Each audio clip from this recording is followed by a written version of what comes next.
2026 தமிழக சட்டமன்ற தேர்தல் களம் மிகப்பெரிய ஒரு பரபரப்பையும் மிகப்பெரிய ஒரு சூட்டையும் கிளப்பி இருக்கிறதை நாம் அறிவோம். இந்த சூழ்நிலையில 2026 தமிழக சட்டமன்ற தேர்தலில் திரு விஜய் தலைமையிலான தாவேகாவிற்கு வெற்றி வாய்ப்பு எப்படி இருக்கிறது அப்படிங்கிற அந்த ஒரு கேள்வி ரொம்ப பெரிய ஒரு சாதாரண கேள்வியாக தோணும்.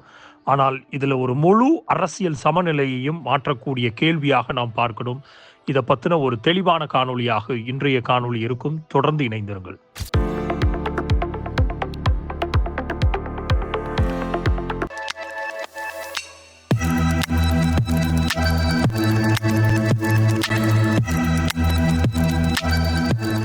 இரண்டாயிரத்தி 26 தேர்தல் களம் மிக ஒரு வித்தியாசமான தேர்தல் களமாக மாறியிருக்கிறது. 4 முனை போட்டிகள் உறுதியாகி இருக்கிறது. திராவிட முன்னேற்ற கழகம், அனைத்து இந்திய அண்ணா திராவிட முன்னேற்ற கழகம், தாவேகா, நாம் தமிழர் கட்சி அப்படிங்கிற அந்த 4 முனை போட்டியில தாவேகாவினுடைய வெற்றி வாய்ப்பு எப்படி இருக்கிறது? அது நாம் தமிழர் கட்சியினுடைய வாக்கு வங்கியை சிதைக்குமா, இல்லைனா திமுக அதிமுகவினுடைய வாக்கு வங்கிகளை சிதைக்குமா அப்படிங்கிற அந்த பார்வை ஒரு பார்வையாக இருந்தால் கூட, நாங்கள் தாவேகாவினுடன் போஸ்ட்போல் அலையன்ஸாக, அதாவது எலெக்ஷனுக்கு அப்புறம் எங்களுடைய கூட்டணி உறுதியாகிறதுக்குரிய வாய்ப்புகள் இருக்குங்கிறத பாரதிய ஜனதா கட்சியினுடைய திரு ராம்தாஸ் அத்வாலே இன்றைய பேட்டியில அறிவிச்சிருக்கிறார்.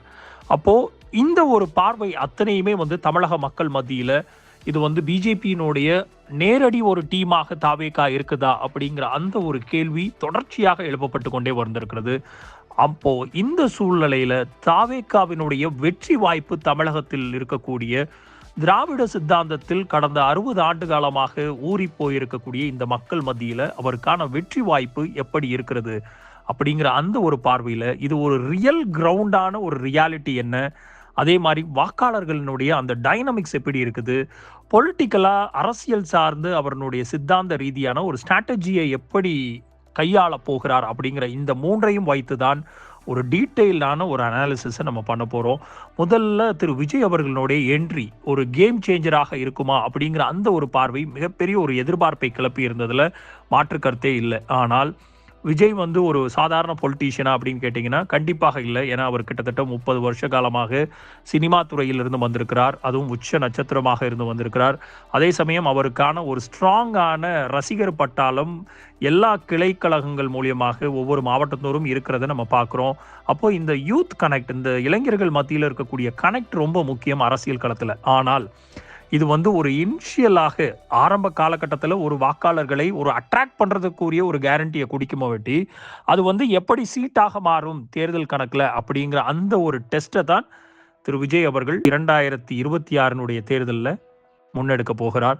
இதில் மிக முக்கியமாக வெற்றிக்கு மிக முக்கியமான ஒரு 5 ஃபேக்டர் இருக்கிறதா நான் பார்க்குறேன்.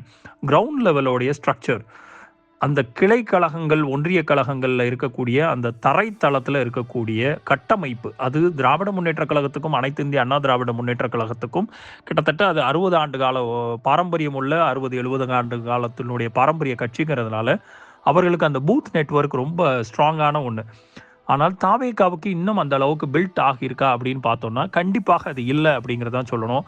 ஆனால் அந்த கட்டமைப்பு ரொம்ப ஸ்ட்ராங்காக இருக்குது, ஏன்னா அவர்களுடைய ரசிகர்கள் மூலியமாக. ஆனால் இதை வெற்றி வாகை சூடக்கூடிய ஒரு கட்டமைப்பாக, ஒரு ஸ்ட்ரக்சர் பேஸ்டாக மாற்றக்கூடிய ஒரு கட்டமைப்பாக இருக்குதா அப்படின்னு கேட்டிங்கன்னா கண்டிப்பாக அது ஒரு மிகப்பெரிய ஒரு கேள்விக்குறி. இதில் இரண்டாவதாக முதல் தலைமுறை வாக்காளர்களுக்கும் இளைஞர்களுக்கும் 2026 கிட்டத்தட்ட 18 to 25 வயது பூர்த்தியானவர்கள் ஒரு பெரிய சங்காக, கிட்டத்தட்ட தோராயமாக 18 to 19 லட்சம் வாக்காளர்கள் உள்ள என்ட்ரி ஆகிறாங்க.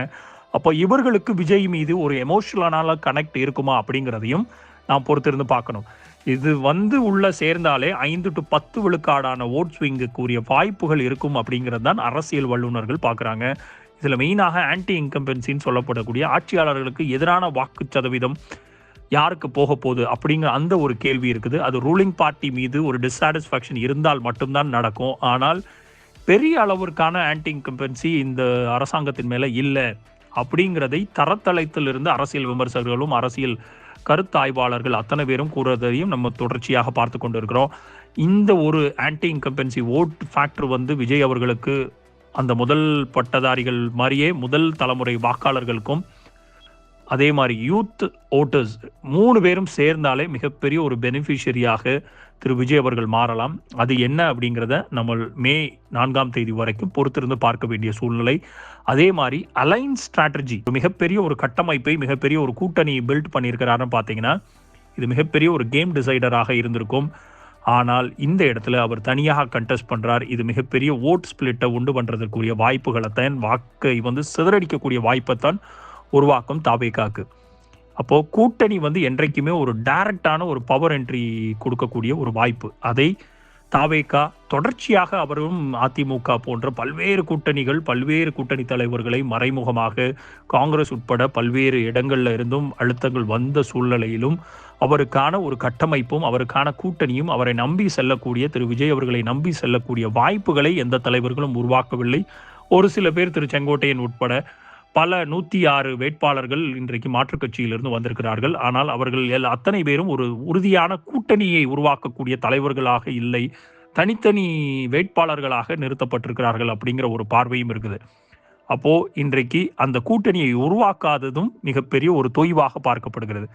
இது எல்லாத்தையும் தாண்டி ஒரு அரசியல் கட்சிக்கு அதிகப்படியாக தேவைப்படுறது ஐடியாலஜி, அந்த பாலிசியினுடைய கிளாரிட்டி, அவர்களுடைய கொள்கை சித்தாந்தங்கள் என்ன அப்படிங்கிற அந்த ஒரு கிளாரிட்டி. அதை மக்கள் தொடர்ச்சியாக பொதுத்தளத்திலும் சமூக வலைதளங்களிலும் தாவேகாவுக்கு என்ன ஐடியாலஜி, தாவேகாவினுடைய கொள்கை என்ன, கோட்பாடுகள் என்ன அப்படிங்கிற அந்த ஒரு விஷயத்தை தொடர்ச்சியாக கேள்வி எழுப்பிக் கொண்டே வருகிறார்கள். அதை தாவேகாவில் இருக்கக்கூடிய எந்த தலைமை, முதல் கட்ட தலைமையிலிருந்து கீழே இருக்கக்கூடிய தலைவர்கள் வரக்கூடியும், கீழே இருக்கக்கூடிய தொண்டர்கள் வரக்கூடியும் அந்த அவர்களுக்கான கிளாரிட்டி இன்னும் கொடுக்கப்படவில்லை. அவர்களுக்கான ஜாப்ஸை நோக்கி, வேலை வாய்ப்புகளை புரிதல் அவர்களுக்கு என்ன இருக்குது, பொருளாதாரத்தை பற்றின தமிழகத்தினுடைய புரிதல் என்ன இருக்குது, வெல்ஃபேர் மாடல், இங்கே திட்டங்கள் தீட்டப்பட்டு இங்கே மக்களுக்கான பொது சேவைகளுக்கான திட்டங்களை தீட்டக்கூடிய வாய்ப்புகளை அவர்கள் என்னென்ன வச்சிருக்கிறாங்க அப்படிங்கிற எந்த விதமான பாலிசி சம்பந்தமான கிளாரிட்டியும் அவர்களுக்கு இருப்பதாக தெரியவில்லை அப்படிங்கிறது மிகப்பெரிய ஒரு குற்றச்சாட்டாக இருக்கிறது. ஆனால் திரு விஜய் அவர்களுடைய கிளியர் விஷன் இதில் கிடைச்சா மட்டும்தான் நியூட்ரலாக இருக்கக்கூடிய வாக்காளர்கள் இவருக்கான வாக்கை செலுத்துவதற்குரிய வாய்ப்பாக அமையும். அப்போ இங்க தாவேகாவுக்கு இருக்கக்கூடிய மிகப்பெரிய பலம் என்ன, பலவீனம் என்ன அப்படிங்கிறத பார்த்தோம்னா, பலம்ங்கிறது கண்டிப்பாக அவருக்கு இருக்கக்கூடிய ஒரு மாஸான பாப்புலாரிட்டி கண்டிப்பாக இருக்குது. அதே சமயம் இந்த இளைஞர்கள் மத்தியில் இருக்கக்கூடிய ஒரு அலை இருக்கிறதாக உருவாக்கப்பட்ட அந்த பிம்பம் அவரை சுற்றி இருக்கிறது. அதே சமயம் இவர் ஒரு மாற்று சிந்தனை, மாற்று வேட்பாளர் மாதிரி, மாற்று சிஎம்முக்குரிய ஒரு ஆப்ஷன் அப்படிங்கிற அந்த ஒரு பெர்செப்ஷன் இருக்குது. அதே சமயம் இவருக்கு உண்டான பல்வேறு வீக்னஸ்ல மிகப்பெரிய ஒரு வீக்னஸாக பொலிட்டிக்கல் எக்ஸ்பீரியன்ஸ் குறைவுங்கிற அந்த ஒரு குற்றச்சாட்டை தாண்டி நகரப்புறத்தை மாதிரி ரூரலாக கிராமப்புறங்கள் தோறும் இவருக்கான பெனிட்ரேஷன் இருக்குதா அப்படிங்கிறதையும் மிகப்பெரிய ஒரு கேள்வியாக பார்க்கப்படுகிறது. அதே மாதிரி எதிரிகள் எதிர்கட்சியினர் இவர் ஒரு நடிகர் அப்படிங்கிற அந்த நரேட்டிவை புஷ் பண்ணுறதுக்குரிய வாய்ப்புகள் அதிகமாக இருக்குங்கும் போது அதற்கான முன்னெடுப்புகளை திரு விஜய் அவர்கள் என்ன எடுத்திருக்கிறார் அப்படிங்கிறதையும் நம்ம ஒரு கேள்விக்குள்ளாக்க வேண்டும். 2026 மிகப்பெரிய ஒரு பாசிபிள் சினாரியோ என்ன இருக்கும்னா, ஸ்ட்ராங் என்ட்ரியாக ஓட் ஷேர் 10 to 18 விழுக்காடுகளை அவர் வாங்குங்கிற பட்சத்தில் குறைந்தது 10 to 30 சீட்டுகளை அவர் வென்றதுக்குரிய வாய்ப்புகள் இருக்கும். அப்போ அந்த இடத்துல அவர் எந்த ஆட்சி அமைய வேண்டும் அப்படிங்கிற அந்த கிங் மேக்கர் ரோலுக்கு வர்றதுக்குரிய வாய்ப்புகள் அமையலாம். ஆனால் இது எல்லாமே ஏர்லி ப்ரெடிக்ஷன். இதை வாக்காளர்கள், தமிழக வாக்காளர்கள் எப்பேற்பட்ட திராவிட முன்னேற்ற கழகத்தையும், அனைத்து இந்திய அண்ணா திராவிட முன்னேற்ற கழகத்தை விட்டுவிட்டு ஒரு புதிதாக வந்திருக்கிறவர், கொள்கை எதுவுமே தெரியாமல் இருக்கிறவர், அவர்களுக்கான வரமுறை எந்த விதத்திலும் உருவாக்கப்படவில்லை அப்படிங்கிற அந்த பாயிண்ட் எல்லாத்தையும் வச்சு அவருக்கான அந்த வாய்ப்பை, கிங் மேக்கர் என்ற வாய்ப்பை கொடுப்பார்களா அப்படிங்கிறதையும் நம்ம மே 4ஆம் தேதி வரைக்கும் பொறுத்திருந்து தான் பார்க்கணும். ஸோ இது எல்லாத்தையும் தாண்டி ஹைப் வெர்சஸ் ரியாலிட்டின்னு இருக்குது. அப்போது மீடியா ஹைப் இருந்தாலும் ரிசல்ட் எப்போவுமே வேறு விதமான ஒரு வாய்ப்பை தான் காமிக்கும். அப்போது டைரக்டாக சிஎம் ரேஸுக்கு வரக்கூடிய இவர் எடுக்கக்கூடிய இந்த முன்னெடுப்பு என்ன விதமான ஒரு வாய்ப்புகளை சிஎம் ஆக விருப்பப்படக்கூடிய திரு விஜய்க்கு கொடுக்க போகுது அப்படிங்கிறதையும் நாம் பொறுத்திருந்து பார்க்க வேண்டும். ஆனால் களத்தில் நிலவரம் கலவரமாக இருக்குது அப்படிங்கிறதான் உண்மை. ஏன்னா விஜய்க்கு அர்பன் ப்ளஸ் செமி அர்பனில் ஒரு ஸ்ட்ராங் புல் இருக்கிறதாக அவருடைய வேட்பாளர்கள் அறிமுக கூட்டத்தில் பல்வேறு இடங்களில் திரு விஜய் அவர்களும் ஆதவ அர்ஜுனா போன்றவர்களும் தெளிவாக கூறியிருக்கிறத பார்க்குறோம். ஆனால் ரூரலில், கிராமப்புறங்களில் மிகப்பெரிய ஒரு ஓட்டை விழுகிறதாக கணிக்கப்படுகிறது. அப்போது வில்லேஜ் லெவலில், கிராமப்புறங்கள் லெவலில் ஒரு நெட்வொர்க்கும் மிகப்பெரிய ஒரு முக்கியம் 2026 தேர்தலை டிசைட் பண்ணக்கூடியதுல. அப்போ விஜய் வேவ்ங்கிறது ஓட்டாக மாறுமா அப்படிங்கிற கேள்வி இன்னும் அது அப்படியே தான் இருக்குது. அதே மாதிரி ஓட்டு சீட்டாக மாறுமா அப்படிங்கிற அந்த கேள்வியும் இன்னும் அப்படியே தான் இருக்குது. அப்போ இந்த 2 கேள்விகளுக்கும் மிக முக்கியமாக 2026 விஜயினுடைய அரசியல் ஆரம்பமாக போகிறதா இல்ல அஸ்தமனமாக போகிறதா அப்படிங்கிற அந்த ஃபைனல் வேர்டிக்ட் ஒட்டுமொத்தமாக 2026 விஜய் சீஃப் மினிஸ்டராக சான்ஸ் ரொம்ப ரொம்ப ரொம்ப குறைவு அப்படிங்கிற அந்த பார்வை இருந்தா கூட கிங் மேக்கராக உருவாகிறதுக்குரிய வாய்ப்புகள் இருக்குமா அப்படிங்கிறதைத்தான் பாரதிய ஜனதா கட்சியினுடைய திரு ராம்தாஸ் அத்வாலே நேற்றைய பேட்டியில் சொல்லியிருக்கிறார்.